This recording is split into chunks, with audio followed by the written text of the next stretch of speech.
exciting. I think more than anything to be a part of something that's obviously so iconic and that's been around and touched so many people's lives. And now to be a part of this like Ranger family and introduce it to a newer generation is like, we're superheroes. It's crazy. It's like it's almost like you wake up every day with a new piece of mail, you know what I'm saying? But you don't know what it is, but you know it's gonna be good because you got different fans that always just hit you up or they'll DM you or they'll tell you how you changed their lives. Yeah, different ages. Yeah. And it's cool to see the variation of ages, to be honest, from people who are old enough to be my grandpa to people who are young enough to be my, my little seed. It's like, well, not my seed. Well, yeah. I mean, 6.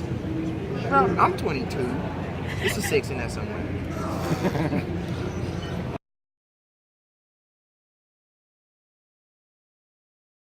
Honestly, I feel like the weight that our characters carried, RJ's being the first autistic superhero, and then mine being the first superhero to openly be questioning who she is and her sexuality, I think says a lot, especially for this generation. And so for people to be able to see someone that they can kind of identify themselves in is such a big deal. And I feel like that was the most surprising thing to me, was how people received our characters. Like, man, like my phone that day that the reviews came out was blown up. And, mixed emotions for a lot of people, but overall very positive. And that made me really happy because, a part of me was like, this is amazing, and another part of me was like, it kind of shouldn't be a big deal because what's the big deal? People are just being people, So it was kind of awesome to see that. Definitely a lot more explosions, to be honest. The first day, my first day on set, I think I got blown up. Yeah. My first day on set, I was getting blown up. And it was the funnest thing ever, though, because, like, our stunt team, right, were so great at what they do that they made us all feel safe enough to just, all right, let's go. They said it's safe, let's do it, type thing. And so that was one thing that was really fun.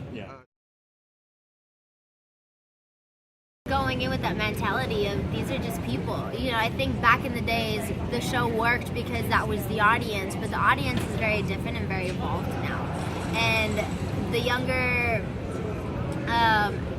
as more of these generations go by, we're being exposed to so much more at such a younger age.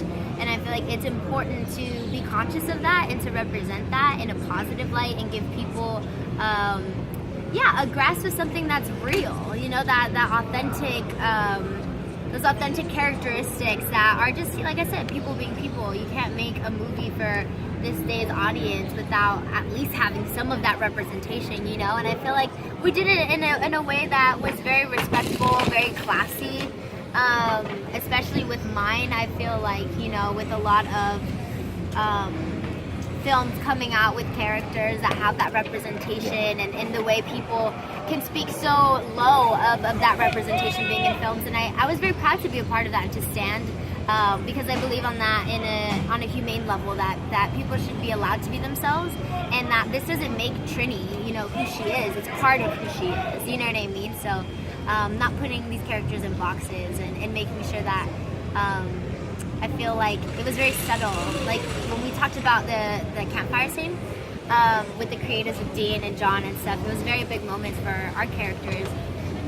RJ with Billy talking about his dad, and then Trini kind of coming out. You don't really know if she's like coming out or not, and I don't even think she knows if she's coming out or not. And I felt like that was real because with a topic like that, like you don't just wake up and know, and even if you did, you don't just walk around with it. Like it's such a tough thing to talk about with people still, and so to represent that was like really big.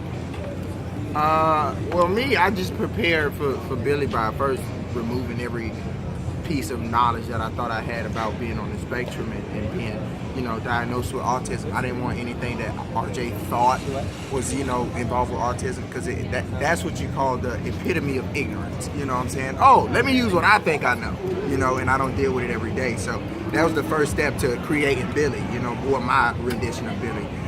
Was mostly to get what I thought I knew out the way and then actually take in what it is. It's like I had to get real with the material, get real with the condition, get real with myself also.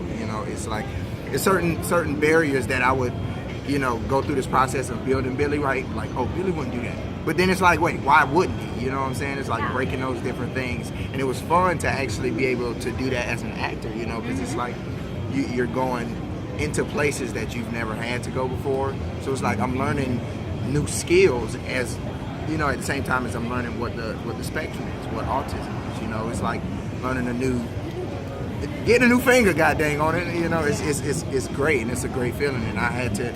That's how I got ready for Billy, you know. And I took a little bit of the weirdness from RJ too. You know? Yeah. Well, but everyone has their own quirks and their differences, and there's a lot of films that are coming out that with the representation of what it is that we're trying to, you know, kind of be a part of that movement.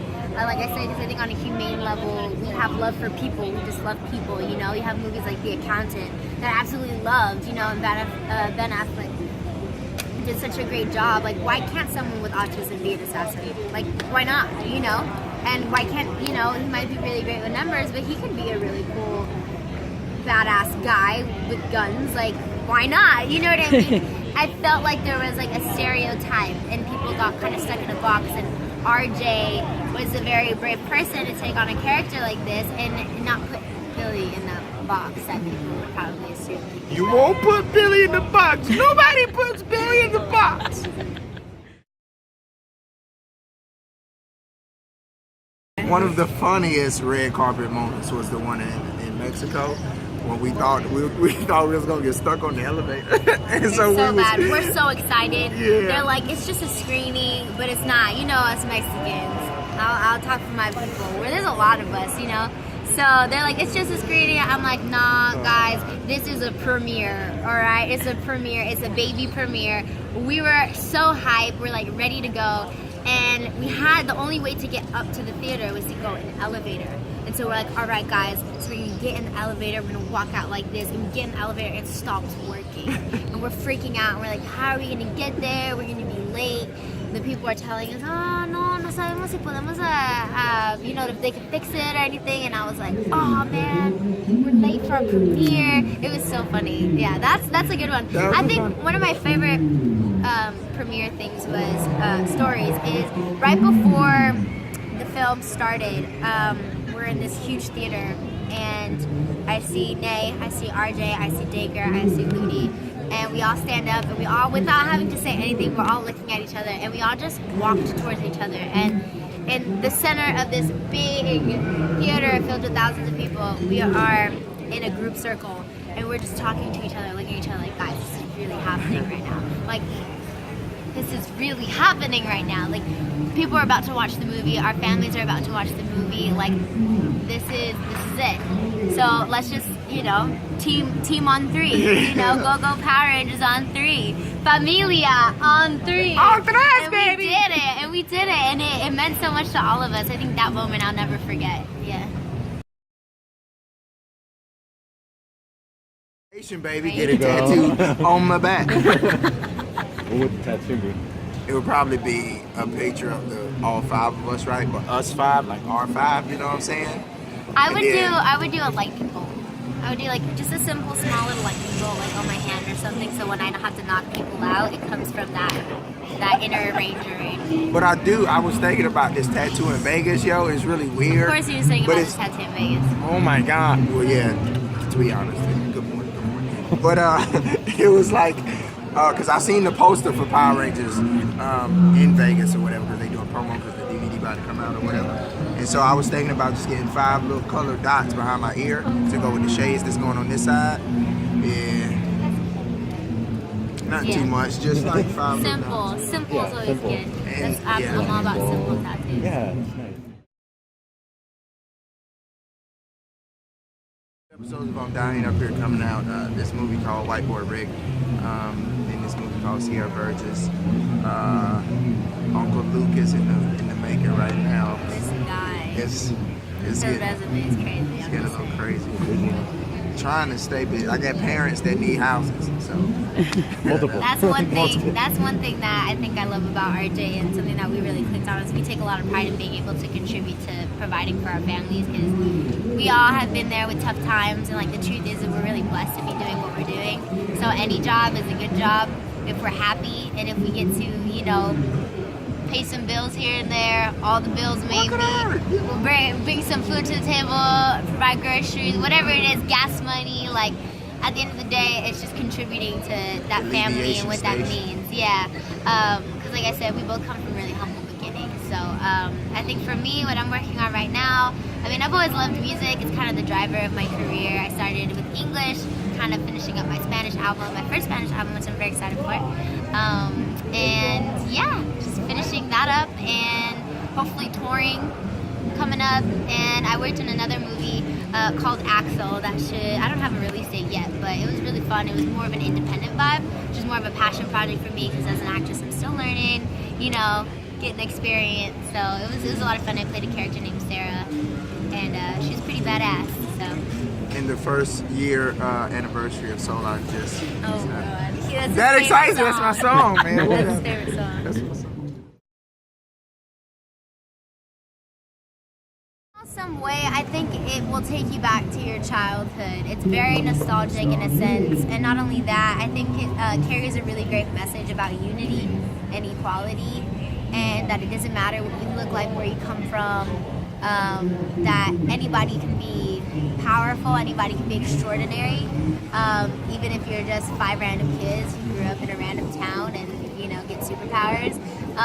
And even they have their own problems, you know what I mean? So I feel like it's very relatable. It's funny. There's a lot of funny parts. Billy, oh man, he's the comedic relief for sure.